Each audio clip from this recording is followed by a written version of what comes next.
Du coup, pourquoi on va réussir cette fois? Parce qu'il faut bien trouver les raisons, et elles sont finalement assez simples. Et vous l'avez très bien expliqué aussi, hein. On a mis au cœur du projet les usagers et les professionnels.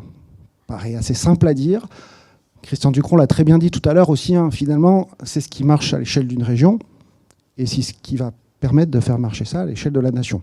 C'est construit de façon très pragmatique et itérative avec toutes les parties prenantes. Alors, je remercie les radiologues qui, en tout cas au niveau du G4, hein, des instances nationales, font des réunions très régulièrement avec nous. Voilà, il y a la réunion du mardi soir qui arrive régulièrement à 19h.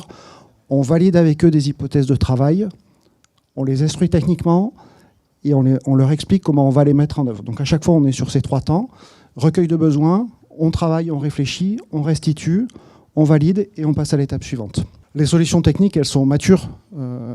DMP 2004, c'était peut-être aussi un peu tôt techniquement. Enfin, aujourd'hui, voilà, on a parlé de débit, de réseau pour des examens compliqués, mais pour constituer un carnet de santé électronique, il n'y a pas de difficulté technique. Il y a un enjeu de sécurité, c'est certain, mais techniquement, voilà, on ne va pas marcher sur la Lune. Idem fonctionnellement. Voilà. Et puis l'État, il fait un investissement fort, il l'a déjà fait, mais étalé dans le temps, avec peut-être un manque de cohérence, on en a parlé, c'est assumé.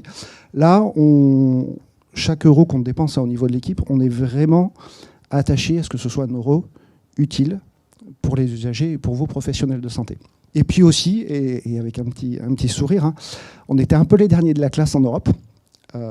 Et puis sur ces 6 derniers mois, on est devenus les premiers de la classe. Les États comme on a la Norvège, hein, qui vient nous voir la semaine prochaine. Donc on est devenu un peu la locomotive, hein, qui tire le train. Et Raphaël Beaufray, donc, qui est le responsable du numérique en santé, vient d'être élu co-chair au niveau européen. Donc on prend officiellement le lead sur ces sujets en Europe.